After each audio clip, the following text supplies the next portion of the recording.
the telling of this miracle, the feeding of the multitudes, this is the only miracle that all four gospel writers describe. Jesus worked so many miracles: the healing of a blind man, the curing of the lepers, the calming of the sea, and so on and so forth. But none of the other miracles are recorded in all of the Gospels. This is the only one, interestingly enough, that Matthew, Mark, Luke, and John describe. So it tells us that there was something about this miracle that really left an impression upon them. This feeding of the 5,000, or the feeding of the 4,000, this great multitude. What was it? Well, first of all, it was the only miracle that was worked before such a great crowd. So many of the other miracles were a one-on-one occurrence, or something that took place behind the scenes. This one happens in front of thousands. And so you have to know that people would have been talking about it. There must have been a buzz around this thing after it happened. And so for sure, it stayed in the minds of anybody who was a disciple of Jesus Christ. So when the gospel writers sat down to write their gospels, how could they not include this miracle? But secondly, I think these gospel writers also had a good sense of who Jesus was and what this miracle signified. Because there was an old tradition, if you will, that when the Messiah would come and reveal himself, he would be like a new Moses who provided bread for his people. So as you recall, one of the most pivotal moments in the history of Israel was the Exodus. And as those people left the slavery of Egypt and made their way through the desert to the promised land, Moses invoked God, and God poured forth manna, this bread-like substance that nourished and fed the Israelites on their journey from slavery to freedom. And so there was thinking that when the Messiah comes, he will be like a new Moses, and he will give food to his people.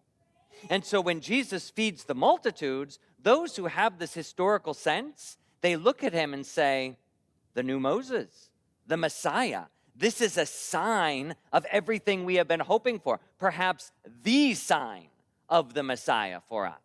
And so how important it was for those gospel writers to show the people that Moses' promise was fulfilled in this man. But I think also, not only were the gospel writers people who looked back, but they were also men who looked forward.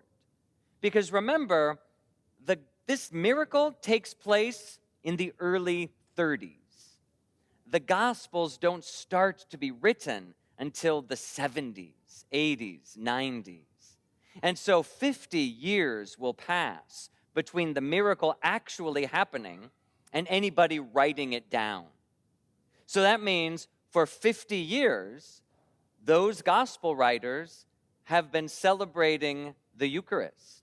They've been at the table of the Lord for those 50 years, breaking the bread, sharing the body and blood of Christ.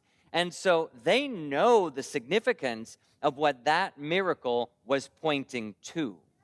Not only was it a fulfillment of what happened in the past, but it was a sign of what Jesus was going to do. Because truly, he was going to be the new Moses, the new liberator. And he would give his people bread to eat. We are that people. We have inherited that.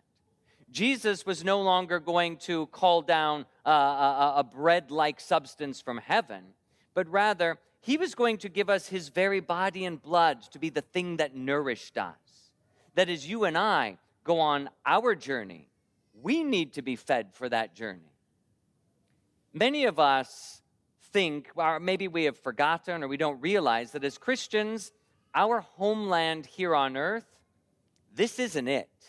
This isn't our place. This isn't our home. And as proud as we might be of our nation and the freedom that we enjoy, this is still a land of slavery.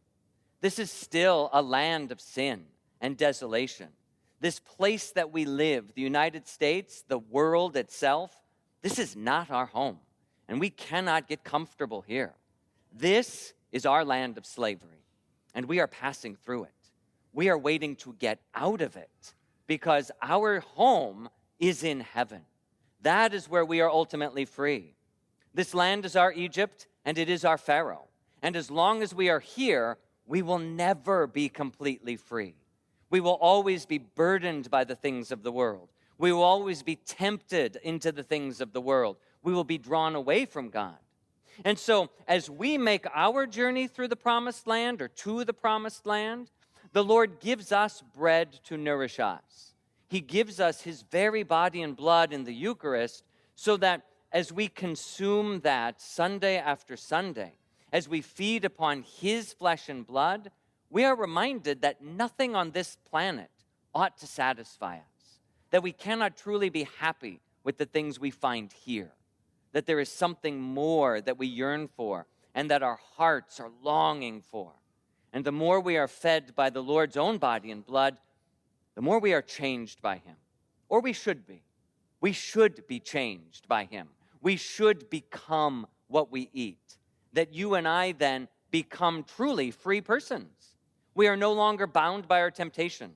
We are no longer captivated by our sin. We aren't drawn into the things of the world unhealthily, but rather we pass through this world as the Israelites were passing through the desert until that one day when we make it to the promised land.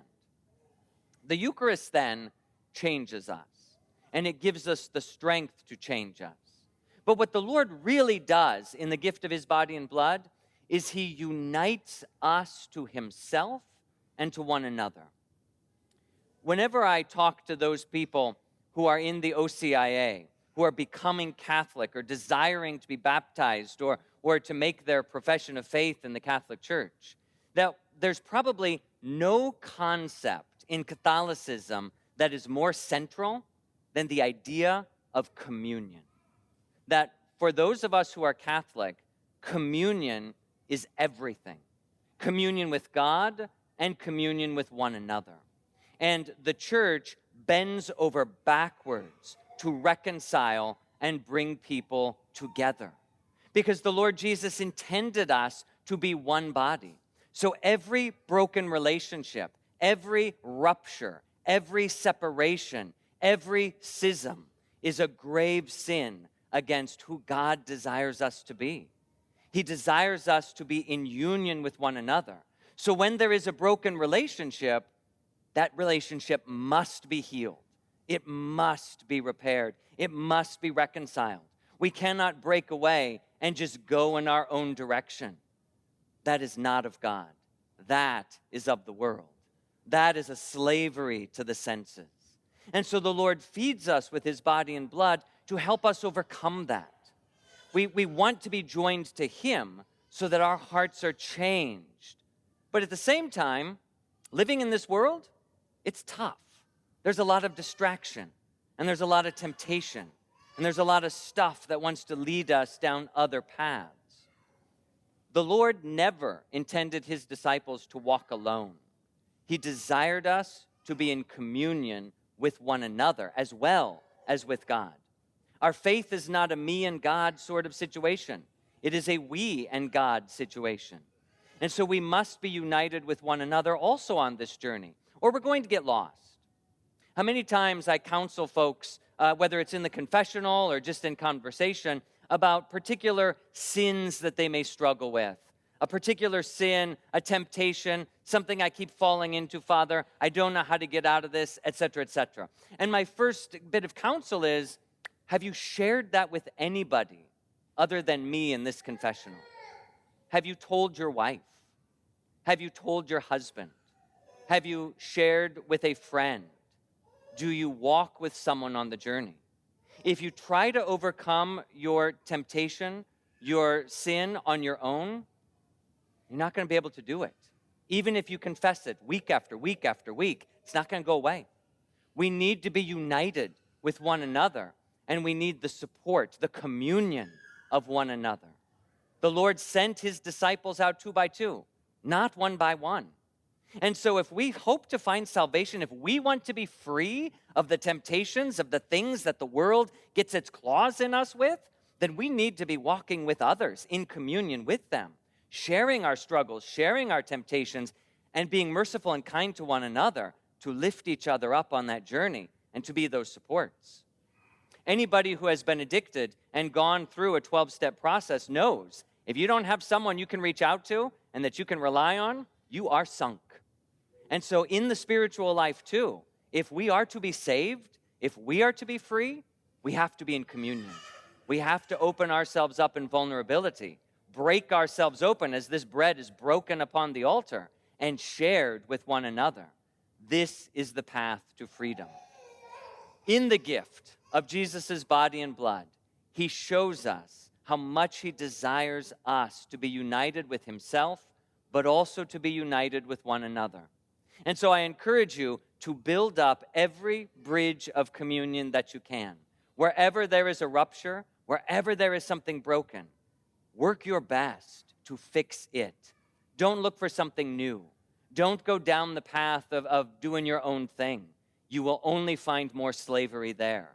Slavery to yourself, to the world, and to the evil one. The Lord takes us on a journey and feeds us with communion to set us free.